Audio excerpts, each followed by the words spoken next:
जो तू लड़की के लिए अपना एक तरफा प्यार समझता है ना, आज मैं तुझे उसका सच बताता हूँ। सच ये है कि तू किसी लड़की से प्यार नहीं करता। तू अपनी बिखरी हुई ऊर्जा, अपना खालीपन और अपनी कमजोरी किसी और के चेहरे पर प्रोजेक्ट कर रहा है।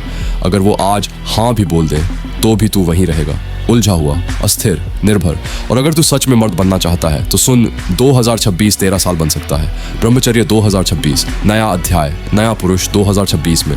ब्रह्मचर्य कोई साधारण संकल्प नहीं है, ये पुनर्जन्म है। ये वर्ष तुझे सिखाएगा कि ब्रह्मचर्य केवल रोक नहीं, निर्माण है। जब तू अपने विचार और कर्म पर अधिकार करता है तो तू अपना भविष्य खुद लिखता है। हर दिन तेरी मानसिक शक्ति बढ़ेगी, शरीर में स्थिर ऊर्जा रहेगी और तू धीरे धीरे उस आदमी में बदलेगा जिसे अब किसी की मंजूरी नहीं चाहिए। ब्रह्मचर्य 2026 चैलेंज। मर्दों के लिए यह चैलेंज मजबूत माइंडसेट से शुरू होता है। अपने उद्देश्य को साफ कर, छोटे लक्ष्य, बड़े सपने और खुद से वादा कर कि तू इस बार आधे रास्ते नहीं रुकेगा। धैर्य, पल्स, निरंतरता, बोझ, असली ताकत। हर सही कदम तेरे भविष्य वाले तू का सम्मान बढ़ाएगा। 2026 में आईने में देखना, 2026 तेरा सबसे बेहतरीन साल होगा अगर तू अपने वादों पर कायम रहा। एक एक दिन, एक एक सही निर्णय।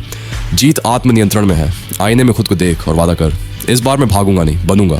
अब ध्यान से पढ़ भाई, ये सबसे ज़रूरी है। इतने सारे लड़के मुझसे एक ही सवाल पूछते हैं, भाई स्टेप बाय स्टेप कैसे करें। इसीलिए मैंने ये ब्रह्मचर्य ई बुक बनाई है। ये कोई मोटिवेशन की बातें नहीं है, ये सालों की साधना, गिरने उठने और खुद को संभालने की सच्ची गाइड है। इसमें है ब्रह्मचर्य को टिकाऊ कैसे बनाएं, ऊर्जा को करियर, शरीर और दिमाग में कैसे बदलें, रिलैप्स से बाहर कैसे निकलें और मर्दों वाला अनुशासन कैसे बने। अगर तुझे मेरी पर्सनल गाइडेंस चाहिए तो ये ई बुक तेरे लिए ही बनाई गई है। अब आखिरी बात, दिल से भाई, मैं कोई बड़ी संस्था नहीं हूँ। ये पूरा काम मेरी जिंदगी, मेरी मेहनत और मेरी साधना से चल रहा है। मैं इस ब्रह्मचर्य कार्य को छोड़ना नहीं चाहता, लेकिन सच ये है कि दान और सहयोग के बिना इसे आगे ले जाना मुश्किल हो रहा है। अगर तूने इस कंटेंट से एक भी सही दिशा पाई है तो कृपया सहयोग कर। तेरा छोटा सा दान मेरे लिए सिर्फ पैसे नहीं है, वो संकेत है कि ये काम जिंदा रहना चाहिए। QR कोड से दान करो या मुझसे सीधे संपर्क करो। भाई, तू अगर खुद को बदलना चाहता है तो किसी न किसी दिन किसी न किसी को सहारा भी बनना पड़ेगा। 2026 तेरा है, ब्रह्मचर्य तेरा हथियार है और अभी फैसला तेरा है। आज हस्त मैथुन मत करना मेरे दोस्त। ब्रह्मचर्य का अर्थ केवल इच्छा को दबाना नहीं, बल्कि अपनी जीवन ऊर्जा को सही दिशा में लगाना है। प्रतिदिन सुबह गहरी श्वास, अनुलोम विलोम और रीढ़ सीधी रखकर शांत बैठना, ये साधनाएं ऊर्जा को नीचे की प्रवृत्तियों से ऊपर की ओर ले जाती है। जब ऊर्जा ऊपर उठती है, मन की अशांति और गलत इच्छाएं स्वतः कमजोर पड़ने लगती है। ये संघर्ष नहीं, शुद्धिकरण की प्रक्रिया है। जब ब्रह्मचर्य स्थिर होने लगता है, जीवन में एक अद्भुत सामंजस्य प्रकट होता है। अवसर सहज आने लगते हैं, भाग्य अनुकूल प्रतीत होता है और बाधाएं हल्की लगती हैं। ये कोई जादू नहीं, ये ऊर्जा का बिखराव रुकने पर उत्पन्न आंतरिक एक रूपता, कोहेरेंस है।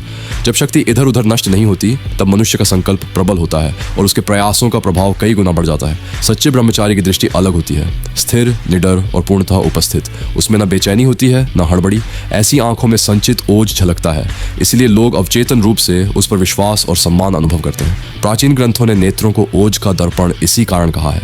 धीरे धीरे साधक भीतर अनुभव करता है, मैं इच्छाओं से खींचने वाला नहीं, मैं अपने चित्त का स्वामी हूँ। यही ब्रह्मचर्य का वास्तविक तेज, संतुलन और बल है। क्यों हर इंसान ब्रह्मचारी व्यक्ति के पास खिंचा चला आता है? यहाँ तक कि लड़कियां भी बिना किसी कोशिश के उसके करीब आना चाहती हैं, क्योंकि ब्रह्मचारी के भीतर एक ऐसी शक्ति होती है जो दिखती नहीं पर महसूस जरूर होती है। ब्रह्मचर्य केवल शरीर का संयम नहीं है, यह मन, दृष्टि और ऊर्जा तीनों का अनुशासन है। जब व्यक्ति अपनी इच्छाओं का गुलाम बनना छोड़ देता है, तभी उसके भीतर ओजस जागृत होता है। यही ओजस आंखों में स्थिरता लाता है, वाणी में प्रभाव देता है और व्यक्तित्व में एक स्वाभाविक आकर्षण भर देता है। ऐसा व्यक्ति ज्यादा बोलता नहीं, फिर भी उसकी उपस्थिति बोलती है। वह किसी को प्रभावित करने की कोशिश नहीं करता, फिर भी लोग उससे प्रभावित हो जाते हैं। ब्रह्मचर्य से स्मरण शक्ति तीव्र होती है, निर्णय साफ होते हैं और ऊर्जा भटकने के बजाय लक्ष्य की ओर बहने लगती है। इसीलिए ब्रह्मचारी को न किसी दिखावे की जरूरत होती है, न किसी स्वीकृति की। लोग स्वयं उसके करीब आना चाहते हैं। अब मैं आपसे एक सच्ची और कठिन बात कहना चाहता हूँ। ये बोलना मेरे लिए आसान नहीं है, पर इस समय मेरे पास चुप रहने का विकल्प भी नहीं।